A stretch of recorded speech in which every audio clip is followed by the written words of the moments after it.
Kesombongan ini menjadikan seorang anak ragu-ragu mencium tangan ibundanya, ragu-ragu untuk bangkit menyambut ibundanya yang datang. Kesombongan inilah yang menjadikan seorang adik karena dia merasa alim tidak bisa mencium tangan kakandanya, karena merasa dia ustadz, kakaknya adalah seorang petani kampung. Hati-hati. Kesombongan inilah menjadikan seorang istri beras ditolak pinggang kepada suaminya. Kesombongan inilah menjadikan seorang suami ngomong seenaknya kepada istrinya karena tidak menghargai, karena dianggap istrinya adalah rendah sekali, maka dia ngomongnya celak-celak-celakit.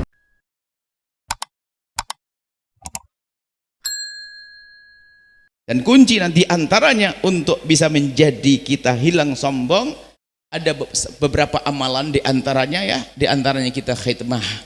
Kita rela mengabdi kepada orang yang kita harus rela khidmah, yang sekiranya dia kita lihat dia di bawah kita, oke, saya akan khidmah, saya akan sopan santun dengan dia, saya akan tawadhu dengan dia.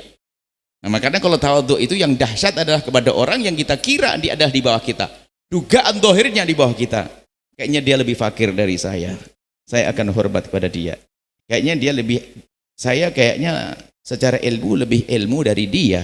Sekolah saya lebih tinggi. Secara ilmu kayak emang, tapi saya harus tawadhu. Dia merendah. Apapun pangkatnya, kayaknya dia bawaan saya.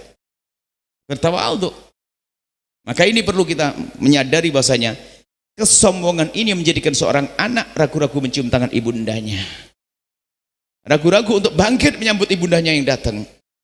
Kesombongan inilah yang menjadikan seorang adik karena dia merasa alim tidak bisa mencium tangan kakandanya, karena merasa dia ustadz, kakaknya adalah seorang petani kampung. Hati-hati.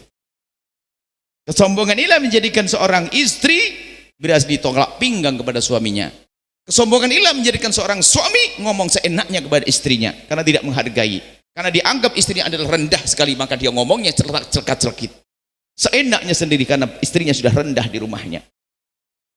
Kesombongan inilah yang menjadikan orang salah menyuruhkan anaknya. Karena apa? Anaknya akan dijadikan sombong seperti dia. Maka yang dipikir hanya dunia, bukan akhiratnya.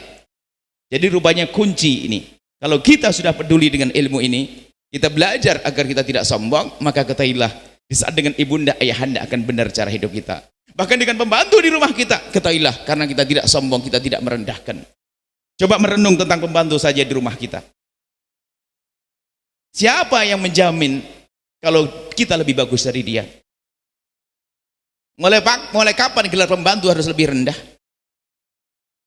Kalau seandainya kita melihat-lihat pembantu di rumah kita, yang dia sama-sama dia ahli tahajud, kita tahajud, dia puasa, kita puasa. Kita puasa sebagai bos ahli puasa, bos ahli tahajud, rupanya pembantu juga puasa dan tahajudan. Cuman kalau kita timbang-timbang, kita lihat-lihat, kita tidak bisa ngalahkan dia. Coba saja.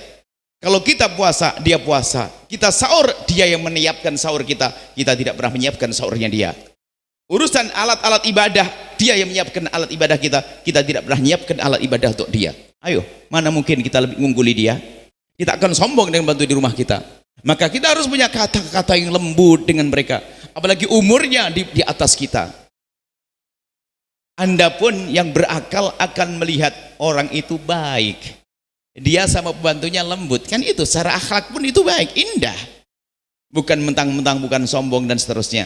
Inilah harus kita hadirkan bahwasanya begitu pentingnya membersihkan hati. Makanya kibir itu adalah min ummahati amradil qulub, termasuk induknya penyakit hati dari kesombongan. Kesombongan ini berkembang kemana-mana.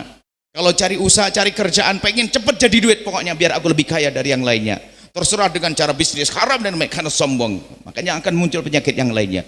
Kesombongan ini juga nanti menjadikan orang tidak mau orang lain mengungguli dia, maka mendengki dia, ngiri. Kenapa dia bisa bangun rumah duluan?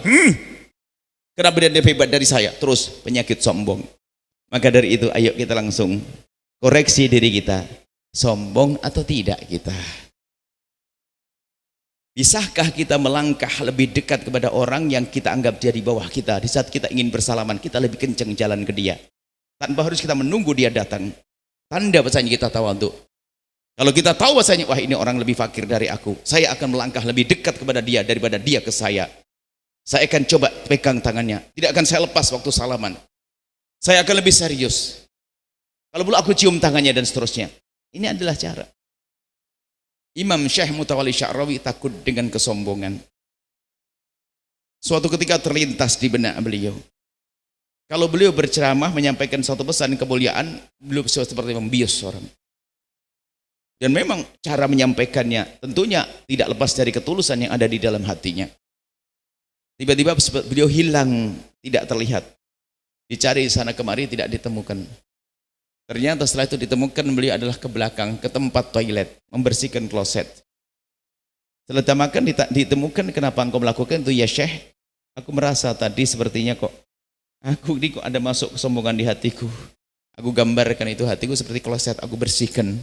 Dia mengamalkan kerjaannya marbot, membersihkan biar tidak tampak kalau dia sombong. Sayyidina Umar bin Khattab pernah akan masuk ke dalam hatinya kesombongan. Karena Sayyidina Umar itu ada wibawa, ditakuti. Sehingga kalau berbicara itu orang langsung mengangguk-ngangguk. Dan terlintas di hatinya kesombongan. Lalu dia turun, kemudian dia mengangkat girbah air, mondar-mandir di depan para tamu kemuliaan, tamu kebesaran. Dia mondar-mandir begitu. Ditanya, ya Khalifah, kenapa kau lakukan itu? Biar kami yang melakukan. Kata Khalifah Umar, tidak, biar aku yang melakukan. Kenapa engkau seperti itu ya Khalifah? Ya tadi terlintas ada kesombongan di hatiku, maka aku rendahkan dengan berkhidmah semacam ini, biar hilang itu kesombongan. Tadi aku mulai merendahkan orang lain. Wah, Umar bin Khattab, maka diruntuhkan dengan khidmah. Maka Anda jangan ragu untuk menyodorkan air minum kepada adik Anda sendiri. Anda menyampaikan, Anda mendekat kepada adik Anda. Hari raya jangan nunggu adik datang ke rumah Anda tidak ada masalah, Anda mendahului datang ke tempatnya. Jangan gaya, ya semua datang ke sini. Siapa yang belum datang ngabsen. Ini kiai gede, ustadz gede ngabsen. Oh dia nggak datang tuh, nggak mau datang dia. So nggak datang ngabsen. Ente kan juga manusia, datang ke dia dong. Ini gaya-gaya model begitu. Nanti kalau kita bilang dalam dunia dakwah itu juga hasut. Ada orang mau maju nggak mau, bahaya sekali hasut tuh. Ada orang ini loh, ini kok orang baru kok bisa, kok jamaahnya banyak. Wah, Anda hasut lagi. Ramai karena ada kesombongan di dalam hati. Maka dari itu ayo kita merenung. Kita semuanya lihat. Kalau ada yang cerdas dan pintar alim, itu yang Allah kasih. Bisa saja ilmu itu dicabut oleh Allah. Kekayaan akan dicabut oleh Allah. Apalagi tahta akan berakhir. 5 tahun kali 2, 10 tahun selesai, nggak bisa naik lagi. Dan seterusnya. Kita akan sombong, malu. Kalau kita sombong lihat batarul haqi, susah menerima kebenaran. Biarpun dihantarkan nasihat kayak apapun nggak bisa.